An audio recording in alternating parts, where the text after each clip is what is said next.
지난 한 주간도 하나님의 은혜 가운데 우리를 보살펴 주시고 인도하여 주셨다가 거룩한 주일 하나님 앞에 나와 예배하고 또한 주의 은혜에 감사하여서 우리의 수고와 우리의 눈물이 담겨있는 이 물질을 하나님 앞에 드립니다. 하나님이 이 물질을 받아주시고 이것이 하나님의 나라와 의를 위하여 귀한 곳에 사용되어질 수 있도록 은혜를 더하여 주시며 성도님들의 삶에는 30배, 60배, 100배로 갚아지는 귀한 은혜가 있게 하여 주시옵소서. 하나님, 세상 살아가면서 주여 우리가 이 물질을 다스릴지언정 물질에 노예되지 않게 하시고 물질을 신으로 섬기지 않도록 우리의 마음을 날마다 주께서 다스리시고 붙잡아 주시옵소서. 오늘도 하나님 아버지 말씀 앞에 섭니다. 부족한 사람입니다. 저는 그냥 가려주시고 오늘 전하시고자 하는 그 하나님의 말씀이 모든 성도님들에게 레마의 말씀으로 전하여져서 이 말씀 붙잡고 한 주간도 주 안에서 승리하며 살아가실 수 있도록 주께서 함께하여 주시옵소서.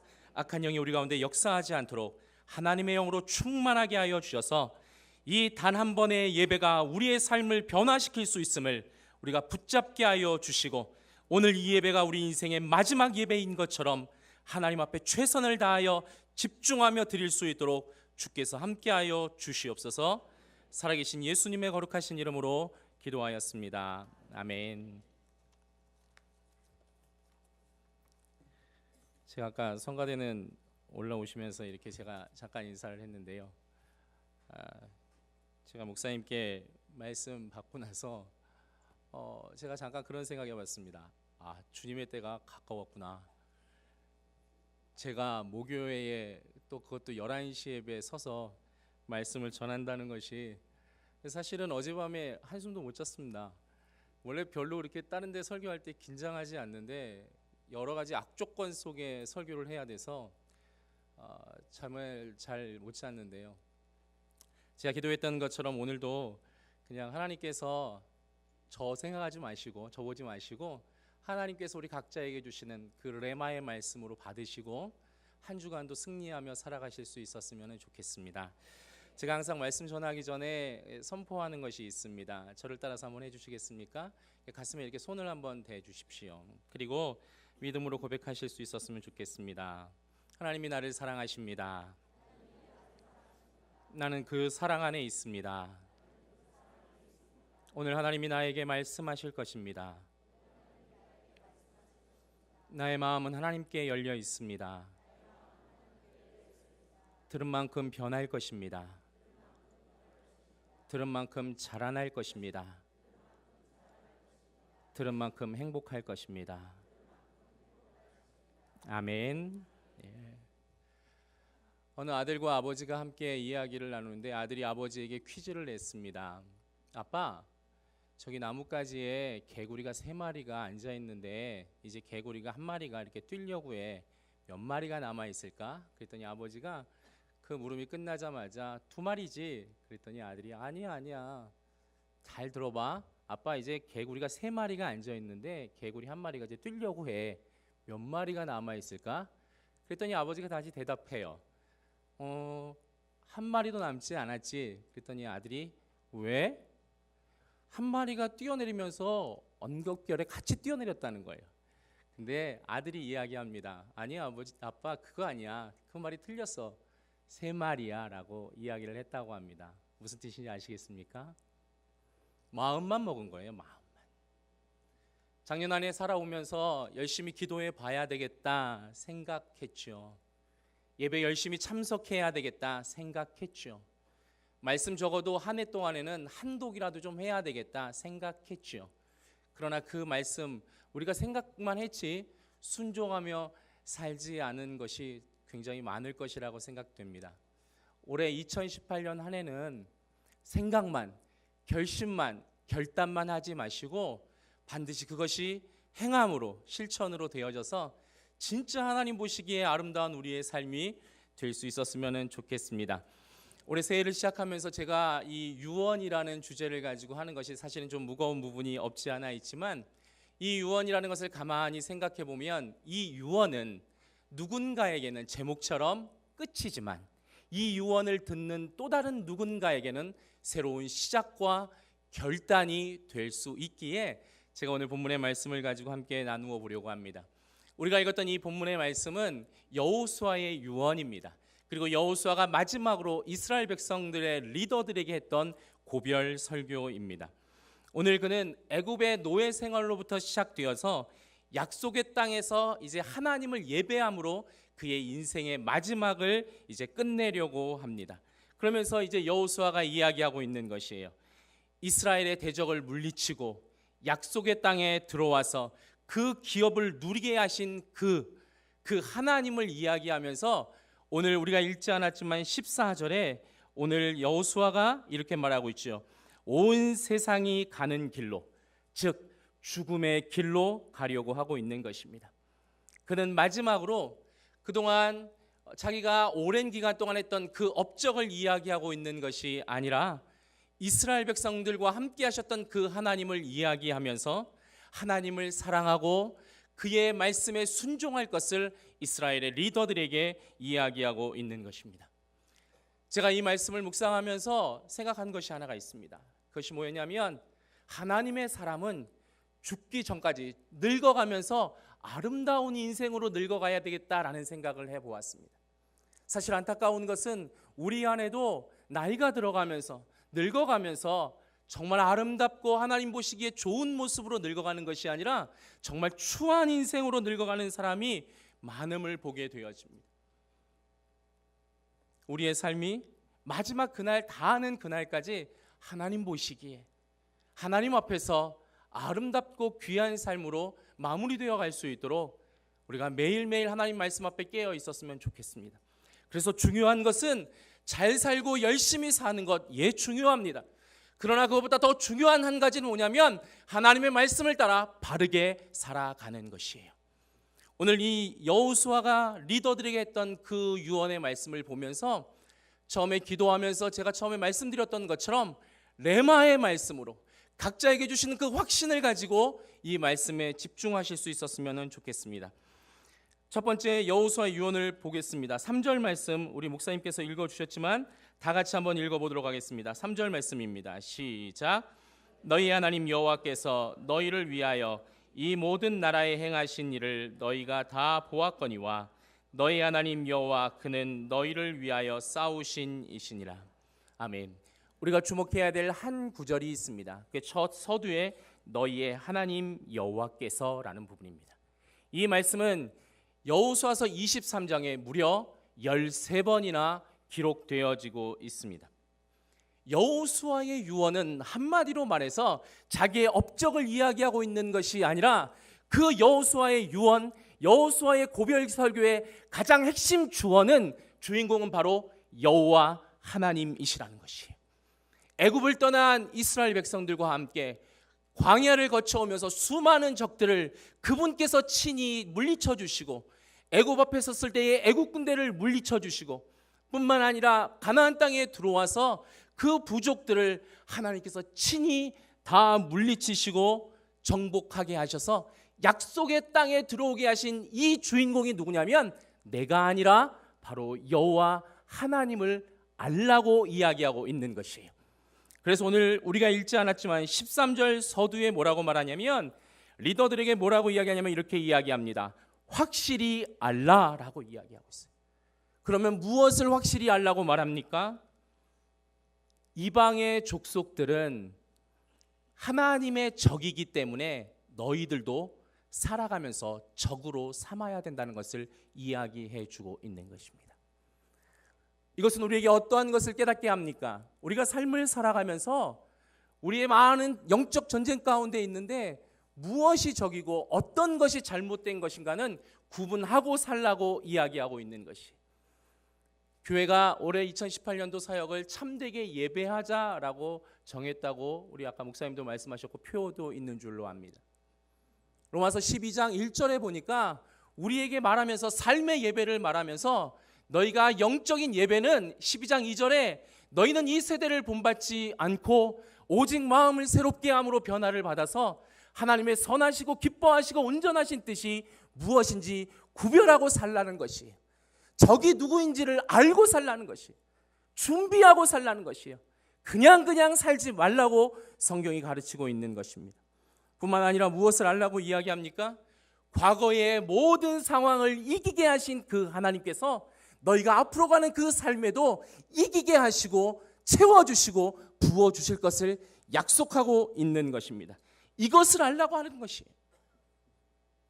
우리는 쉽게 느끼지 못하지만 2017년 한 해 하나님께서 우리의 삶에 필요한 것들을 공급하시고 채워주셨던 것처럼 2018년 한 해도 하나님 우리 가는 곳곳마다 하나님의 선하심으로 인도하시고 보호하실 것을 우리가 확실히 알고 믿어야 하는 것입니다.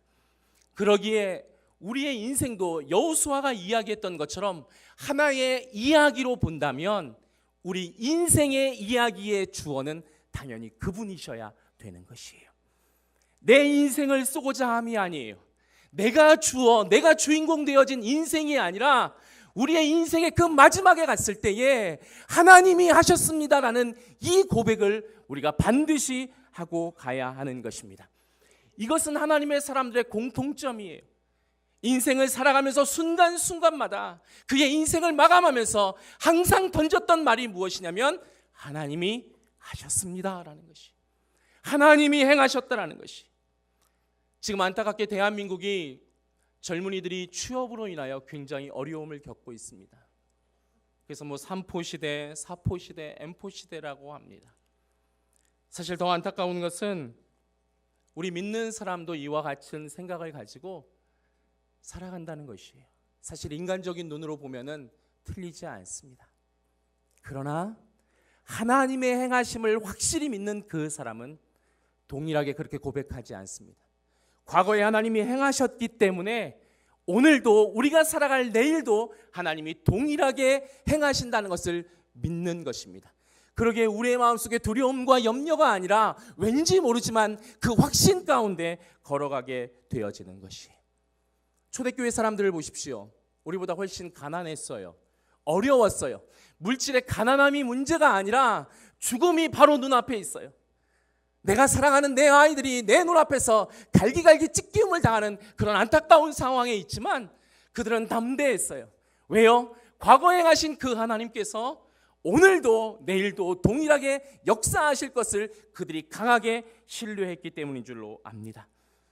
하나님의 행하심을 믿는 그 인생은 그러기에 나의 방법과 나의 노력만 가지고 되어지지 않는다는 것을 하나님 앞에 분명히 확신하는 것입니다. 우리에게도 하나님께서 주시는 그 은혜를 따라 하나님의 행하심에 대한 확신을 가지고 믿음의 발걸음을 옮겨나갈 수 있기를 간절히 소망합니다. 1871년에 시카고에서 대화재가 있었습니다. 그리고 연이어서 여객선이 침몰하게 되어집니다. 그 현장에서 한 사람이 전 재산을 잃어버리고 사랑하는 4명의 딸을 잃어버리게 되었습니다. 그는 그 비극적인 비참한 현장 가운데서 원망과 불평을 이야기하는 것이 아니라 하나의 아름다운 고백을 합니다. 그 고백이 우리가 많이 부르는 찬송가 413장, 예전 찬송가는 470장. 내 평생에 가는 길 순탄하여 늘 잔잔한 간 같든지 큰 풍파로 무섭고 어렵든지 내 영혼은 편하다.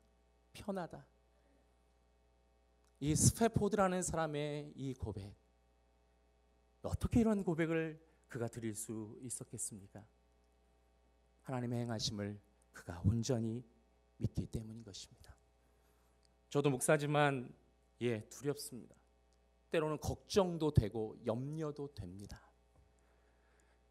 정말 나약해서 기도할 때마다 왜 이것밖에 안 되지? 이런 생각도 분명히 합니다. 그러나 제가 알고 있는 한 가지 사실, 제가 붙잡고 있는 한 가지 분명한 믿음이 있습니다. 그건 뭐냐면 나의 인생이 그분의 손안에 있다라는 사실입니다. 그러기에 두렵지 않습니다. 다시 일어설 수 있습니다. 오늘도 우리 사랑하는 성도님들에게 하나님의 행하심의 그 분명한 믿음이 믿어지는 은혜가 있기를 주의 이름으로 간절히 소망합니다. 두 번째 우리에게 주시는 말씀이 무엇입니까? 5절 말씀입니다. 같이 읽겠습니다. 시작.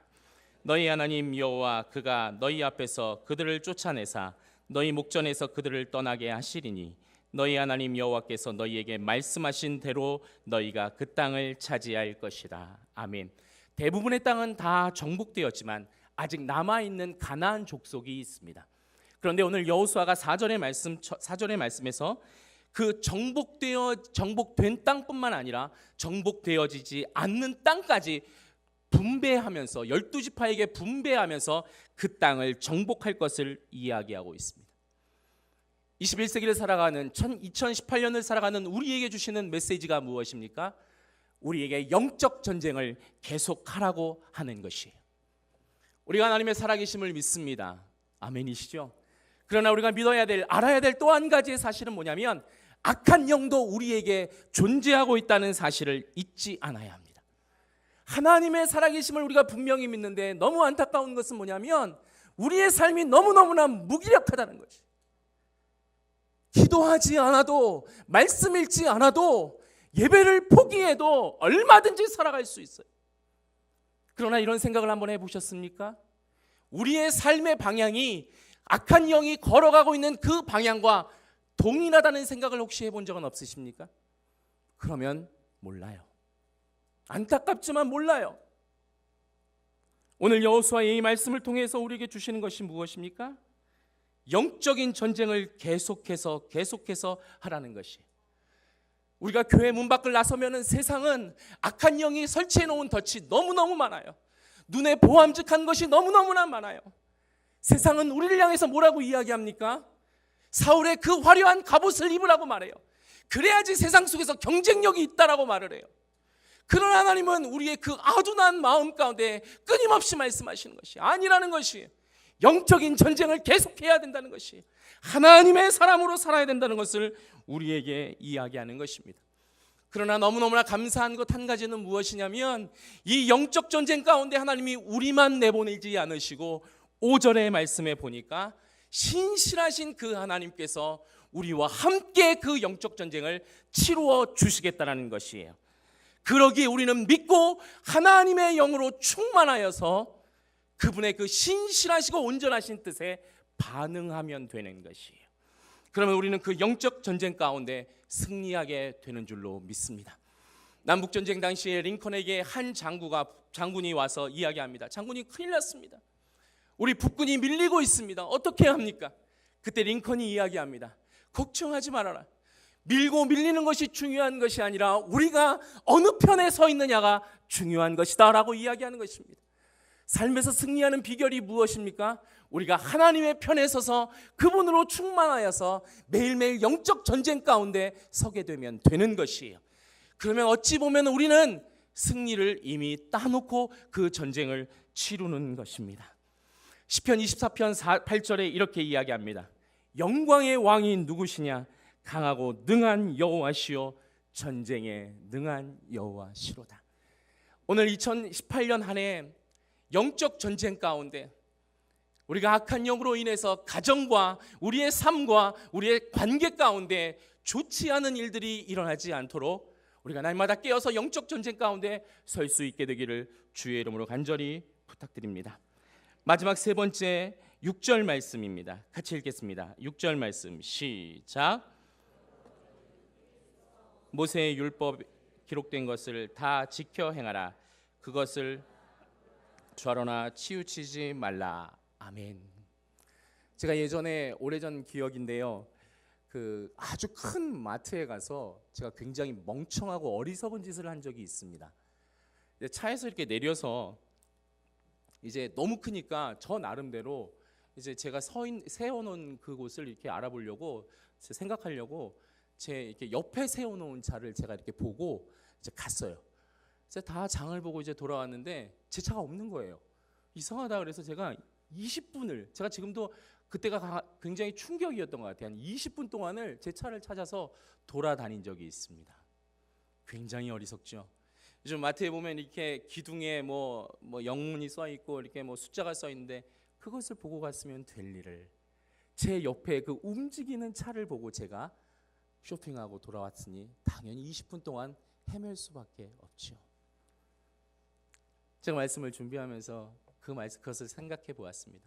오늘 이 여호수아는 죽음 앞에서 30년 전에 자기의 스승이었던 그 모세가 하나님으로부터 받은 그 말씀을 다시 기억합니다. 여호수아가 성공할 수 있었던 그 삶의 비결이 무엇이겠습니까? 하나님의 말씀을 기준 삼은 것이에요. 기준 삼을 뿐만 아니라 그 말씀을 따라 순종하며 살아간 것이에요. 이것이 그의 삶의 승리의 비결입니다. 그렇다면 하나님의 말씀을 기준으로 삼는 것이 무엇이겠습니까? 그 하나는 뭐냐면 앞을 보고 나아가는 것이에요. 혹시 그 경주하는 경마를 본 적이 있으십니까? 그 경주마는 눈에다가 눈가리개를 씌워요. 왜요? 목표만을 향해서 달려가기 위해서. 이게 비단 경마만 그렇습니까? 육상 선수들도 마찬가지예요. 준비하고 총성이 딱 울릴 때에 그는 주변을 돌아보지 않습니다. 오직 목표, 그 골 지점만을 향해서 달려가는 것이에요. 오늘 여호수아가 이스라엘 백성들에게 이야기하는 것이에요. 주변 보지 말라는 거예요. 주변 소리 듣지 말라는 것이에요. 오직 하나님의 말씀만 기준으로 삼아서 나아가라는 것이에요. 이게 믿음으로 살아가는 사람의 모습인 것입니다. 히브리서 12장 2절에 이렇게 이야기합니다. 믿음의 주여 온전케 하시는 이인 예수를 바라보자, 이렇게 말하는데, 제가 이 말씀을 영어 성경에 보니까 괜히 한번 읽겠습니다. 영어 성경에 뭐라고 말하냐면 이렇게 있어요. Let us fix라고 되어 있어요. 그 다음에 our eyes, 우리의 눈을 하나님을 향하여 고정시키자라고 이야기하고 있는 것이, 그게 주님을 바라보는 삶이. 그래서 우리 신앙생활을 할 때에 얼마나 목표를 향해서 빨리 가느냐도 중요하지만 우리가 걸어가고 있는 그 삶의 방향이 말씀을 기준으로 삼았을 때에 맞느냐가 중요한 것인 줄로 믿습니다. 사도행전 3장에 우리가 다 알고 있는 안진뱅이가 일어나는 사건이 기록되어지고 있습니다. 그날은 베드로와 요한이 기도하러 성전으로 올라갈 때에 이 두 사람의 눈이 40년 동안 앉아 있었던 그 거렁뱅이 안진뱅이를 향하여 시선이 고정되게 되어집니다. 그리고 그 시선 가운데 복음의 생명이 들어갔을 때에 놀라운 기적의 역사가 나타납니다. 안진뱅이가 일어나서 하나님을 찬양하고 뛰는 모습을 성경이 이야기해 주고 있습니다. 성경은 우리에게 끊임없이 이야기합니다. 때로는 삶을 살아갈 때에 나의 삶의 경험과 나의 가치와 내가 생각했던 것과 맞지 않더라도 그것을 내려놓고 다시 말씀으로 돌아가 하나님의 말씀 기준 삼으라고 이야기하고 있는 것이에요. 그러면 때로는 우리가 인생 가운데 방황한다 할지라도 다시 한번 말씀을 통하여 진정 하나님이 원하시는 그 방향으로 걸어갈 수 있다는 것을 우리에게 이야기하고 있는 줄로 압니다. 그런데 안타까운 것은 무엇입니까? 고집 부려요. 아니라는 것이. 고집은 무엇입니까? 멈추지 않고 내 뜻대로 가는 것이. 그러나 말씀을 통해서 그것을 기준으로 삼아서 하나님의 인도하심을 받는 사람의 모습은 무엇입니까? 칼빈이 이야기했던 것처럼 하나님의 말씀이 가라는 곳까지 가고 멈추라는 곳에서 멈추는 것이. 그래서 하나님의 사람에게는 세상 사람과 다른 가치관이 있어요. 세상 사람들은 빨리 열심히 최선을 다하여 사는 것이 맞다라고 말합니다. 그러나 하나님의 말씀은 그것도 중요하지만 내가 멈추라고 말할 때에 멈추는 것도 믿음이라고, 그것도 신앙이라고 말하고 있는 줄로 압니다. 이 한 해 가정 가운데 자녀를 교육하는 그 교육 가운데 하나님의 말씀으로 다시 한번 기준 삼으실 수 있기를 간절히 원합니다. 오늘 말씀에 뭐라고 말합니까? 그 말씀을 힘쓰고라는 단어를 하고 있는데 이 원문의 뜻은 뭐냐면 꽉 붙잡으라는 것이, 좌로나 우로나 치우치지 말라고 이야기하고 있는 것입니다. 앞만 보고 가라는 것, 또 하나 말씀이 기준되어지는 것은 뭐냐면 우리의 생각과 우리의 말과 우리의 판단의 모든 것의 기준과 근거가 하나님 말씀이어야 된다라고 이야기하고 있는 것입니다. 링컨 대통령은 재임 당시에 대통령의 신분에서 백악관의 한쪽 구석을 기도 처소로 만들었다는 유명한 일화가 있습니다. 나라에 큰 일이 있을 때나 작은 일이 있을 때나 그곳에 들어가서 무릎을 꿇습니다. 뿐만 아니라 그의 식탁에는 이러한 문구가 써 있었다고 합니다. No cutie, no breakfast. 내가 하나님의 말씀을 읽지 않으면, 묵상하지 않으면 나는 밥을 먹지 않겠다. 사사시대의 문제가 무엇입니까? 돈의 문제입니까? 먹고 삶의 문제입니까? 아니요. 자기 소견에 자기 멋대로 삶을 살아갔다는 것이, 하나님의 사람들에게는 벗을 수 없는 운명 같은 것이 하나가 있는데, 그것이 무엇이냐면 하나님의 말씀을 따라가야 되는 것이, 그 안에서 나의 미래를 꿈꾸고 그 안에서 내 자녀를 교육하고 그 안에서 살아갈 때에 가장 안전하고 확실한 삶을 살 수 있다는 것을 주님이 우리에게 끊임없이 이야기하고 있는 것입니다. 그러기에 하나님의 사람은 그분의 시선이 머무는 곳에 우리의 시선도 머물고, 그분이 처리하는 일의 방식을 따라 우리도 처리해 나가야 되는 것이, 안타까운 것은 너무나 많은 사람들이 그렇게 살아가지 않고 있다는 것이. 오늘 이 말씀을 통해서 우리에게 깨닫는 은혜가 있기를 간절히 원합니다. 결론을 내리려고 합니다. 제가 이 말씀을 준비하면서 여호수아서 1장부터 24장까지의 말씀을 다 읽고 다 묵상해 봤습니다. 이 전쟁사에, 이 정복 전쟁사에 여호수아도 있었고 그를 따르는 많은 리더들도 있었습니다. 그러나 가만히 나중에 혹시 한번 보십시오. 여호수아와 리더들이 한 것은 아무것도 없습니다.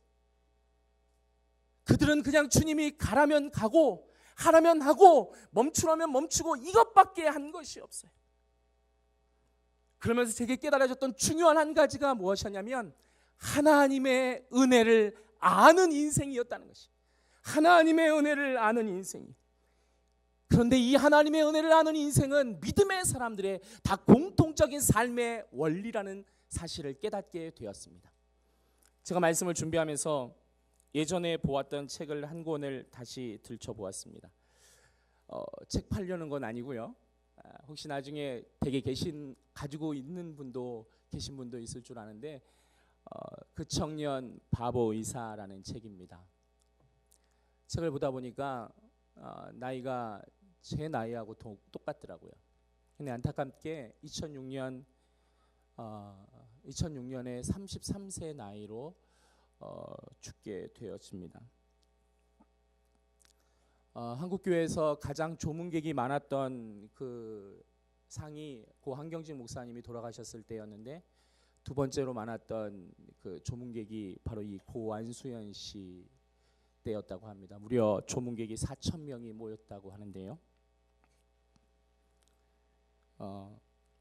제가 이것을 보면서 다시 보면서 참 많이 울었습니다. 동시간대의 삶을 살아가는데 어떻게 나의 삶은 이렇게 다를까? 이 안수연 씨가 좋아했던 찬양이 뭐였냐면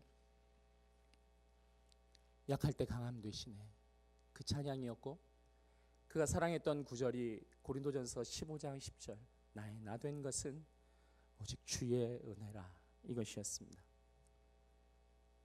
그 약할 때 강함 되시네 마지막 가사에 보면, 후렴 가사에 보면 이런 가사가 있습니다.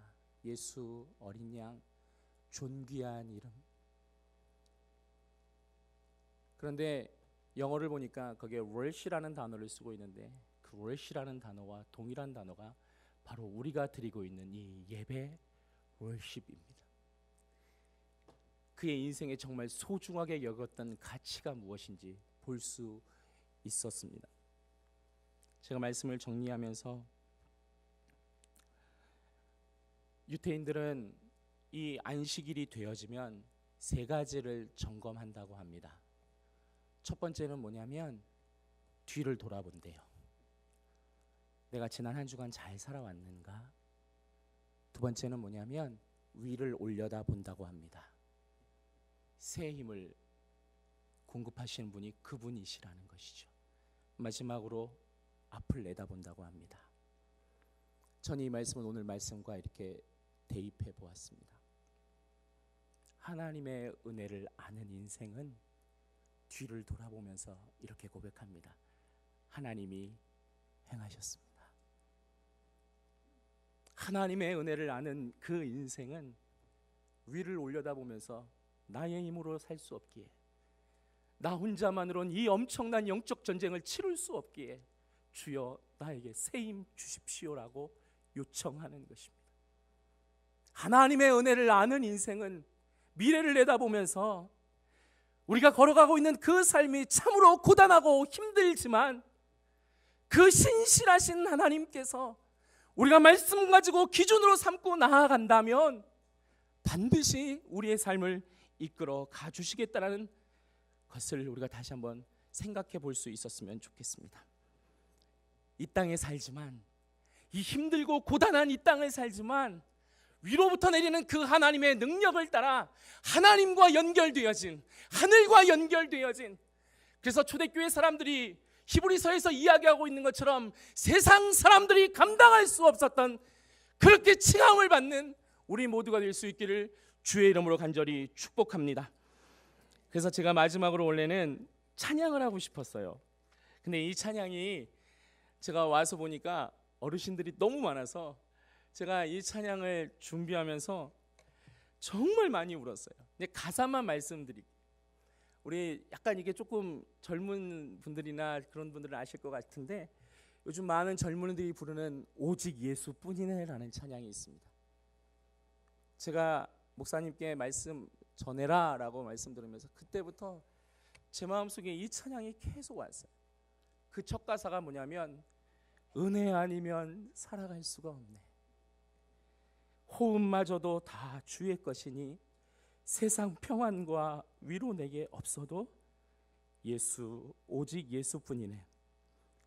크신 계획 다 볼 수도 없고 작은 고난에 지쳐도 주께 묶인 나의 모든 삶 버티고 견디게 하시네. 은혜 아니면 살아갈 수가 없네. 나의 모든 것 다 주께 맡기니 참된 평안과 위로 내게 주신 주 예수, 오직 예수뿐이네. 이러한 고백으로 우리가 살아갈 수 있었으면 좋겠습니다. 그래서 제가 이 찬양은 부를 수 없고 304장 1절만 우리 같이 찬양하고 제 기도하겠습니다. 304장 1절만 가사를 생각하시면서 오늘 말씀을 기억하시면서 함께 찬양했으면 좋겠습니다.